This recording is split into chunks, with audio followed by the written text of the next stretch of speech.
তারপরের দিনও মেয়েটি দাঁড়িয়ে আছে। মেয়েটিও দেখতে গ্রামের খুব সুন্দর মেয়ে। তো মেয়েটি আবারও সালাম দিয়েছে, আসসালামু আলাইকুম। কিন্তু মেয়েটি বড় লোকের মেয়ে। তো মৌলানা চলে যাচ্ছে। তো বললে, দেখুন আপনি আমার দিকে তাকালেন না, কথা বলছেন না, এই অভদ্রতা আপনি কোথায় শিখলেন? একজন আলেম মানুষ কাউকে তাকিয়ে দেখে কথা বলতে হয়, এটা ভুলে গেছেন? তো মৌলানা বললে, দেখুন আমি মহিলাদের দিকে তাকাই না। বুঝতে পেরেছেন না? পারেন না। এই এই সব চলছে, এলাকায় একটা হইচই পড়ে গেছে। একদিন এই মহিলা তার বড়দাকে বলছে, ধরুন এখানকার এই বড়দা দেখতে হ্যান্ডসাম, পাড়ার বড়লোক ছেলে, ওর একমাত্র বোন। তোর বোন বলছে যে আমাদের যে ইমাম এসেছে, তো ইমাম তো দেখছি অহংকারী, সে আমার দিকে সালামও করলো না, তাকালো না, তোমরা তাকে খুব ভালো বলো, সবাই পাড়াতে ডেকে দাওয়াত দিয়ে খাওয়ায়। তো একবার ওই মানুষটা কেমন মানুষ একটু আমি দেখতে চাই, পরখ করতে চাই। বড় লোকদের এই রোগ আছে, বুঝতে পেরেছে না? পারেন নাই? মানুষকে পরখ করার বড় লোকদের একটা রোগ আছে। তো বোন তো বলে, হ্যাঁ ঠিক আছে, আমি দাওয়াত দেবো আগামীকাল। তো মৌলানার দাওয়াত দিয়েছে, বোনের কাছে সবাই খাওয়া দাওয়া করেছে। খাওয়া দাওয়া করে মৌলানা চলে গেছে। সন্ধ্যাবেলায় দাদাকে মেয়েটি বলছে যে, দাদা তোমরা ওকে ভালো মানুষ বলো, এ মৌলানাদের এটাই তো ব্যাপার, অল্পতেই বিক্রি হয়। তোমরা তো জানো না, আমি থালার তলাতে 2500 টাকা রেখেছিলাম, তো টাকাটা আর পেলাম না, অর্থাৎ ও খেতে খেতে থালার তলার টাকাটা মেরে দিয়েছে। তো দাদা বলল, আরে ছেলেটি 1 বছর থেকে আছে, লোকেরা কত সুনাম করে, তোর টাকা কেন নিতে যাবে? এটা ঠিক না। বলে, না টাকা তো পেলাম না। টাকা অবশ্যই নিয়ে গেছে। ভাই বোনে তর্ক, 6 মাস হয়ে গেছে, ও রোজই একই কথা বলে, লোকটা ভালো না, লোকটা খারাপ। তোর বোন বলছে, দেখো 6 মাস তো হয়ে গেল, আর একবার দাওয়াত দাও। আবার দাওয়াত দিয়েছে, খেতে বসেছে, খাওয়া শেষ হয়েছে। বড় লোকদের একটা রোগ আছে, মানুষকে কথায় কথায় অপমান করা। বুঝতে পেরেছে না? পারেন নাই? আর যদি আলেম পায়, আপনি যত ভুল করবেন আপনার কোনো দোষ নাই, আলেম মানি দোষী। আপনি বিড়ি খাবেন, মদ খাবেন, আপনার কোনো দোষ নাই, আলেমদের সব দোষ। তো মৌলানা খেয়ে উঠতে যাচ্ছে, তখন মহিলা দেখতে খুব সুন্দর, বড় লোকের মেয়ে, সে এসে বলছে, মৌলানা সবাই আপনার সুনাম করে, কিন্তু আপনি ভালো লোক বলে আমার কাছে মনে হয়নি। বলে, কেন? বলে, আপনাকে ভালো লোক এই জন্য মনে হয়নি যে 6 মাস আগে আপনি আমার বাড়ি দাওয়াত খেতে এসেছিলেন, আপনার থালার নিচে আমি 2500 টাকা রেখেছিলাম, আপনি চলে গেছেন, টাকাটা আর পাইনি, আপনার সাথে আমার দেখাও হয়নি। আপনি তো আলেম মানুষ, জানেন যে কাউরি কিছু জিনিস না বলে নিলে চুরি করা হয়। মৌলানা বলল, দেখুন আমি তো আপনার টাকা নিইনি বা আপনার টাকা চুরিও করিনি। বলে, কি হয়েছে তাহলে? আমরা টাকাটা পাইনি। ওর ভাইটা একটু ভদ্র, বড় লোক হলে হবে কি? সে বলল, ওসব বলো 2500 টাকার জন্য একটা আলেম এসব করে নাকি? তো বললে, না আমি তো পাইনি। তো মৌলানা বললেন যে, দেখুন আমি কোনো মহিলার সাথে বা আপনাদের সাথে তর্কে জড়াতে চাই না। আপনার 2500 টাকা ঠিকই ছিল, আমি হাত ধোয়ার সময় থালাটা চাটতে গিয়ে দেখি যে 2500 টাকা আছে। আমি টাকাটা বোন চুরি করিনি, আপনাদের ওই যে কোরআন শরীফটা আছে না, ওই কোরআন শরীফের মাঝে রেখে দিয়েছি। তো আপনি এতদিনে টাকাটা পাননি, কোরআন শরীফটা পড়েননি, ওই যে তাকে তোলা, ওখানে দেখলেই তো পেয়ে যেতেন। এবার মহিলা মনে করছে যে এবার একে বাগে পাওয়া গেছে, কোরআন শরীফটা খুলে দেখছে যে মাঝখানে ঠিকই 2500 টাকা আছে।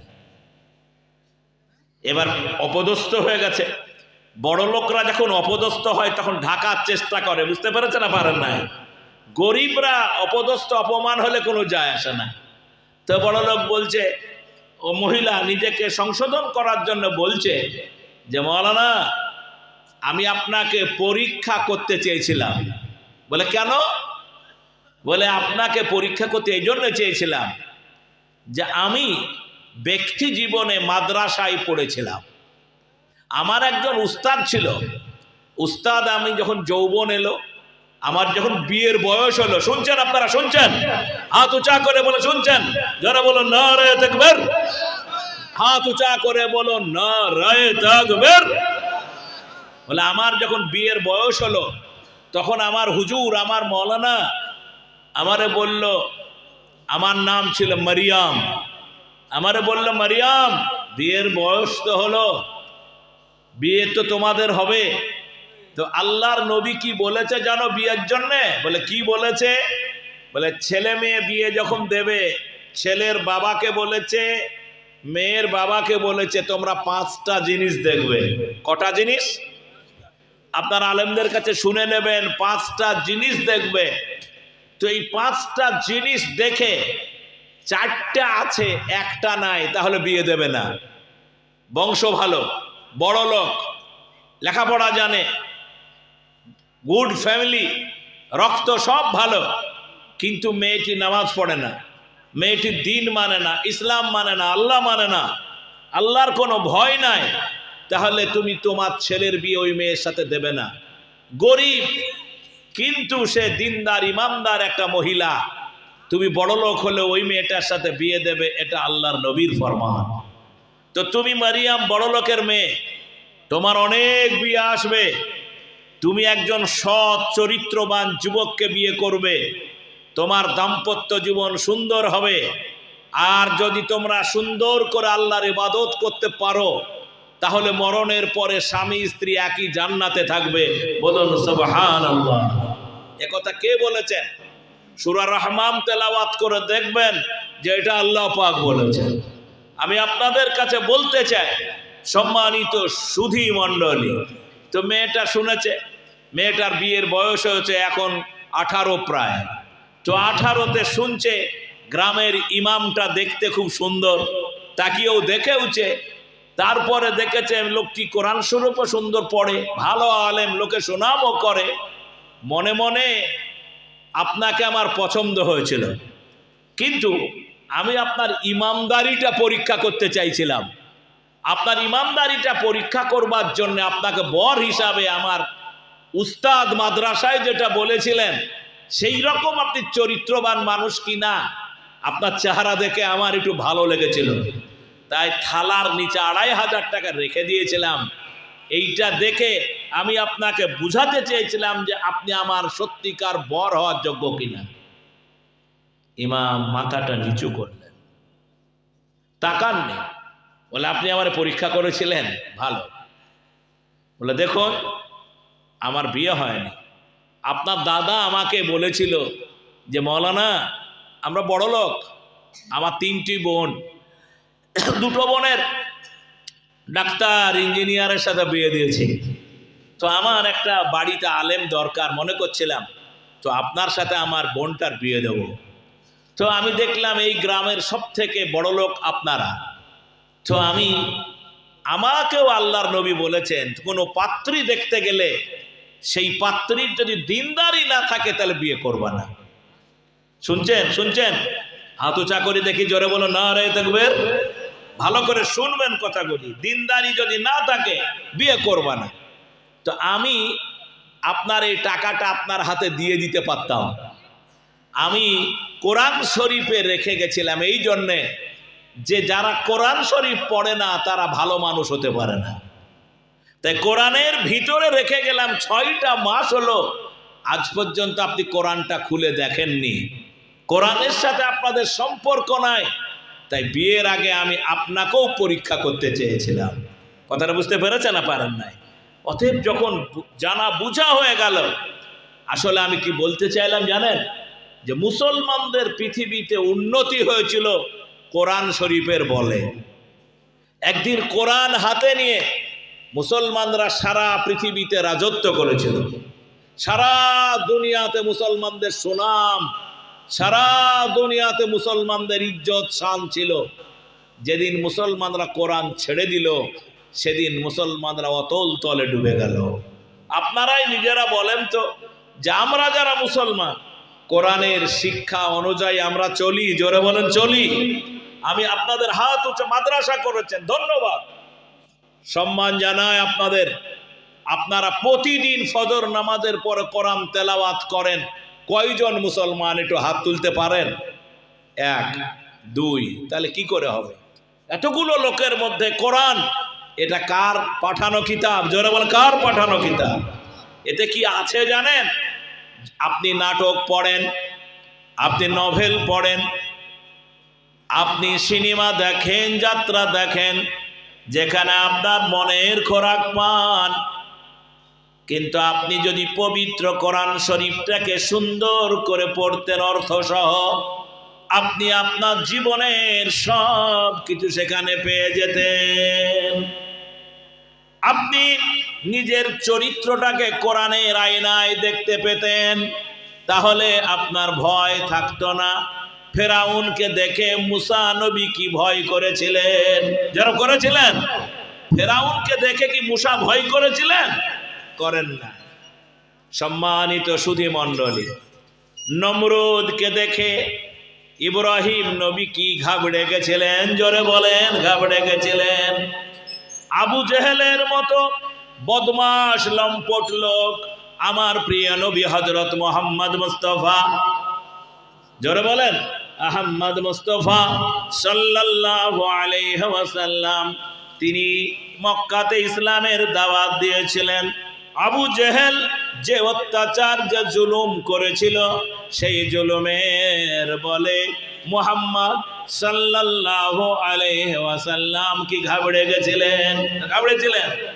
আপনি যদি কোরআন শরীফটা পড়তেন, মুসলমানরা যদি কোরআনের চর্চা করত, এই দুনিয়াতে মুসলমানদের কোনো দুর্গতি হতো না।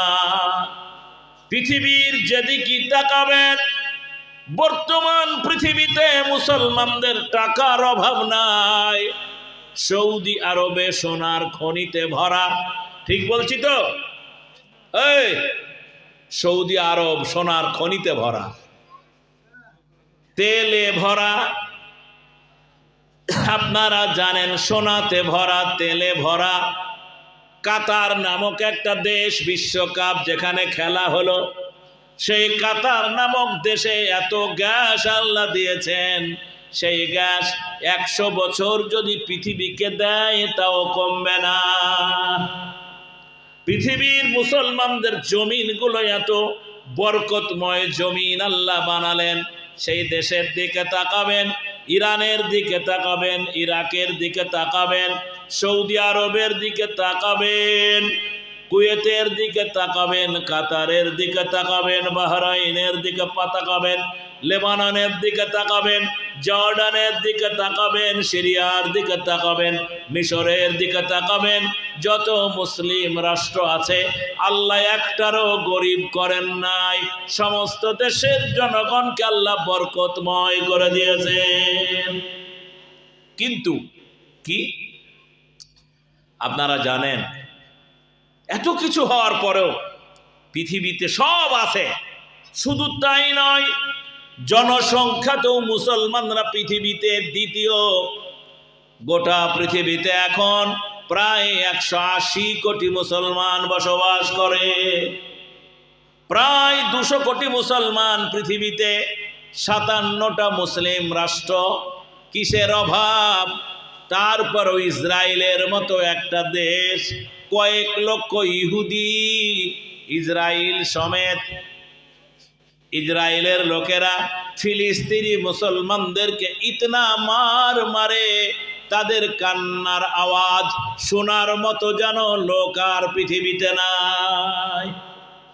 আমি কি বানিয়ে বললাম? কথা বল, বানিয়ে বললাম?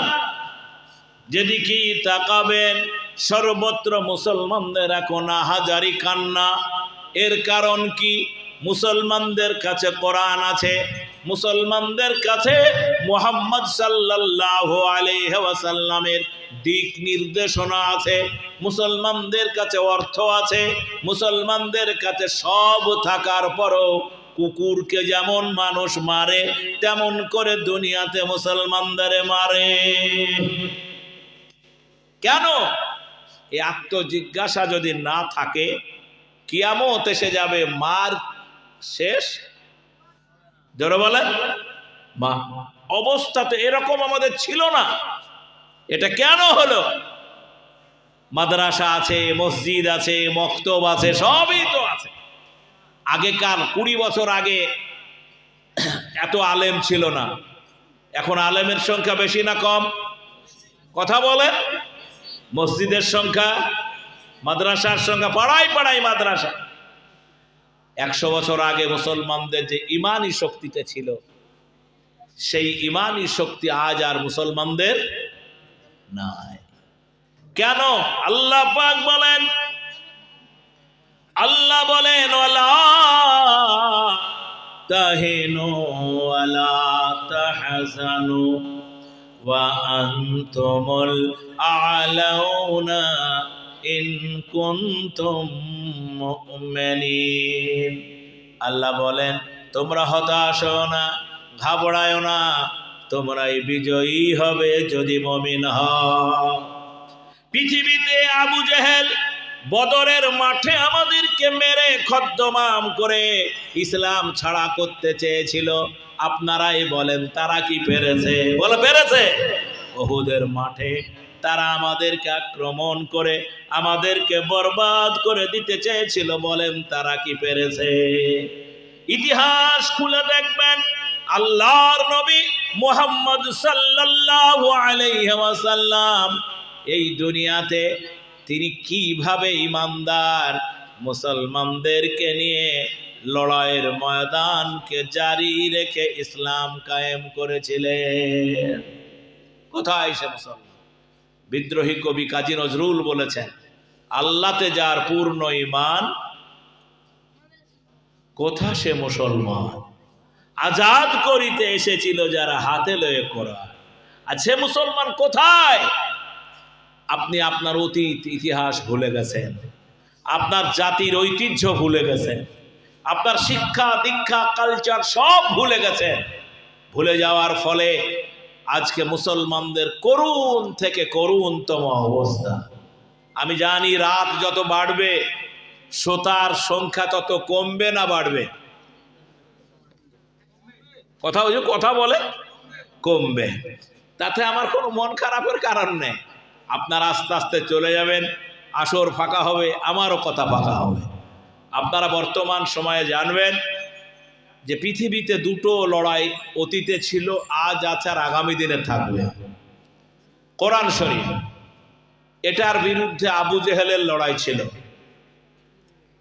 মসজিদ, এর বিরুদ্ধে লড়াই ছিল। আমি পবিত্র কোরআন শরীফ থেকে একটা আয়াত আপনাদের সামনে পড়েছি, বানী ইসরাঈল। সে আয়াতটা হচ্ছে সুবহানাল্লাযী আসরা বিআবদিহি লাইলাম মিনাল মাসজিদিল হারাম ইলাল মাসজিদিল আকসা আল্লাযী বারাকনা হাওলাহু লিনুরিয়াহু মিন আয়াতিনা। সুবহানাল্লাহ।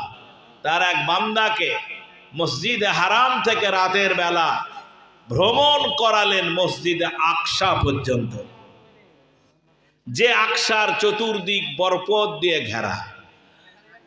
আপনারা জানেন